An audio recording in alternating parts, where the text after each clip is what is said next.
नमस्ते स्टूडेंट्स, आज हम लोग कॉम्प्लेक्स एनालिसिस करेंगे। कॉम्प्लेक्स एनालिसिस में हम लोग पहले उसकी इंट्रोडक्शन और उसकी प्रॉपर्टीज़ देख के ऊपर बात करते हैं। कॉम्प्लेक्स नंबर होते क्या हैं, पहले तो हमें ये जानना चाहिए। जब हम कभी रियल नंबर्स को सॉल्व करने की कोशिश करते हैं तो जब हमारा एक क्यूबिक इक्वेशन या क्वाड्रेटिक इक्वेशन इस टाइप की आ जाए जिसमें जो हमारा है सॉल्यूशन वो नहीं आ पाए, जैसे x square plus 1 equals to 0 है, तो अगर हम x को सॉल्व करते हैं तो ये इक्वल्स टू स्क्वायर रूट -1 आएगा, जो कि हमारा सॉल्व करना मुश्किल है रियल फील्ड में। तो इस टाइप के क्वेश्चंस को सॉल्व करने के लिए रियल नंबर्स के फील्ड को हमने एक्सटेंड किया है और उसको हम लोग कॉम्प्लेक्स नंबर बोलते हैं।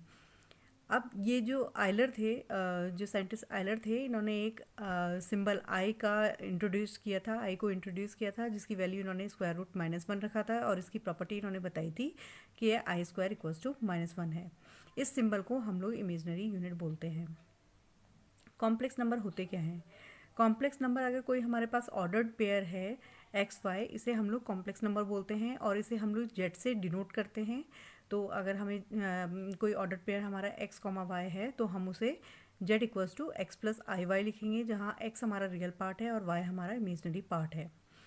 अब इसमें कुछ इम्पॉर्टेंट हमें रिजल्ट्स मिलते हैं जो हमें याद रखनी चाहिए कि जैसे z equals to x plus i y में अगर हमारा x 0 है तो z equals to i y हो जाता है, यानी कि z हमारा प्योरली इमेजनरी है।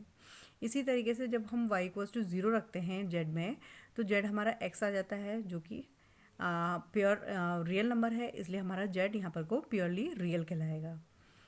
इसका जो कॉम्प्लेक्स कॉन्जुगेट है, जो आपका कॉम्प्लेक्स नंबर का जो कॉन्जुगेट होता है उसे हम लोग z बार से डिनोट करते हैं और z बार की value for z equals to x plus i y, हमारी z बार हमारा x माइनस आई वाई होता है।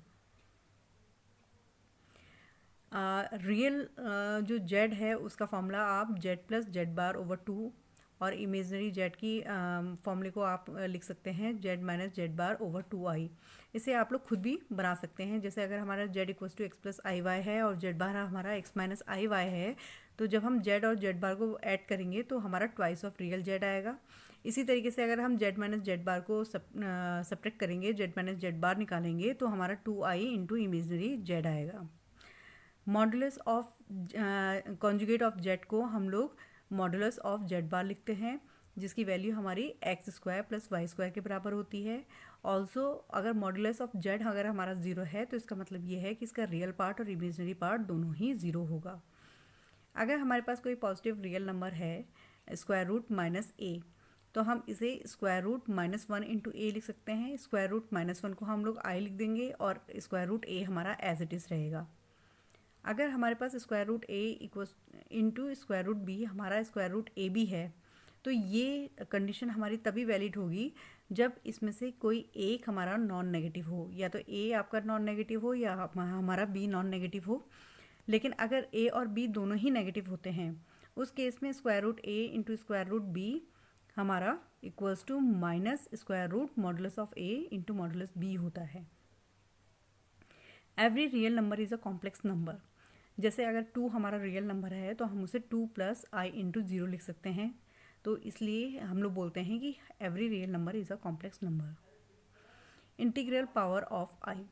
इंटीग्रल पावर ऑफ आई का मतलब है आई की पावर्स। आई को जैसे मैंने आपको बताया कि I equals to square root -1 होता है, इसलिए जब हम आई स्क्वायर निकालेंगे तो इसकी वैल्यू -1 हो जाएगी। आई क्यूब आपका आई स्क्वायर इंटू आई लिख सकते हैं, तो इसकी वैल्यू -i हो जाती है और आई रेज टू पावर 4 आपका 1 हो जाएगा। Let us suppose n equals to 4p plus r है, जहाँ पर वो r जो रिमाइंडर है वो 0 से 3 के बराबर है, तो उस केस में i raise to power n हमारा i raise to power 4p plus r हो जाता है, जहाँ पर हम लोग लिख सकते हैं आई की power 4 into p into i raise to power r। I की पावर 4 हमारा 1 होता है, तो ये हमारा 1 रेज टू पावर p आएगा। 1 की पावर p भी हमारा 1 के बराबर होता है, तो हम इसे 1 into i raise to power r लिख लेते हैं, that is i raise to power r हो जाएगा ये। इसी तरीके से फंडामेंटल ऑपरेशंस होते हैं कॉम्प्लेक्स नंबर के, जैसे हमारे हम लोग और चीज़ के फंडामेंटल ऑपरेशन पढ़ते हैं, जैसे मैथ्स के 4 फंडामेंटल ऑपरेशंस होते हैं, सम, डिफरेंस, प्रोडक्ट एंड डिवीज़न। उसी तरीके से फंडामेंटल ऑपरेशंस कॉम्प्लेक्स नंबर के भी होते हैं। अगर हमारे पास कोई दो कॉम्प्लेक्स नंबर हैं या दो से ज़्यादा कॉम्प्लेक्स नंबर हैं तो उनके sum, difference of product and division जो हैं वो कॉम्प्लेक्स नंबर ही आते हैं। जैसे अगर एडिशन हमारे पास Z1 और Z2 दो कॉम्प्लेक्स नंबर हैं तो इन दोनों का एडिशन भी हमारा एक कॉम्प्लेक्स नंबर आएगा। सब्ट्रैक्शन में भी यही हमारा लॉ फॉलो करता है। अगर दो कॉम्प्लेक्स नंबर को आप सब्ट्रैक्ट करेंगे तो आपका जो आने वाला इक्वेशन है वो भी आपकी क्या है, कॉम्प्लेक्स नंबर होगी। इसी तरीके से मल्टीप्लिकेशन में अगर हम दो कॉम्प्लेक्स नंबर को मल्टीप्लाई करते हैं तो हमारा रिजल्टेंट कॉम्प्लेक्स नंबर ही होता है। सिमिलरली हमारे डिवीज़न में भी यही केस होता है। सिमिलरली हमारा डिवीज़न में भी अगर Z1 और Z2 हमारे दो कॉम्प्लेक्स नंबर हैं तो Z1 ओवर Z2 भी हमारा कॉम्प्लेक्स नंबर आएगा जब हमारा Z2 is not equals to 0 हो। अब हम बात करते हैं properties of complex number. Addition of complex number हमेशा कम्यूटेटिव और एसोसिएटिव होता है, और इसी तरीके से दो कॉम्प्लेक्स नंबर का मल्टीप्लिकेशन या दो से ज़्यादा का मल्टीप्लिकेशन हमारा कम्यूटेटिव और एसोसिएटिव होता है। Multiplication of complex number is distributive over addition. अगर हम लोग एडिटिव आइडेंटिटी की बात करें तो कॉम्प्लेक्स नंबर की एडिटिव आइडेंटिटी हमारी ज़ीरो होती है, या आप इसे 0 + i × 0 भी लिख सकते हैं। -z इज़ एडिटिव आइडेंटिटी इसकी होती है। 1 is the multiplicative identity and 1 over z is multiplicative inverse of z जब हमारा z is not equals to 0 होगा। इक्वलिटी ऑफ कॉम्प्लेक्स नंबर, अगर हमारे पास दो कॉम्प्लेक्स नंबर हैं Z1 और Z2 तो इनको हम लोग इक्वल उसी केस में कहेंगे जब हमारा real part of Z1 will be equals to real part of Z2 और imaginary part of Z1 is equals to imaginary part of Z2।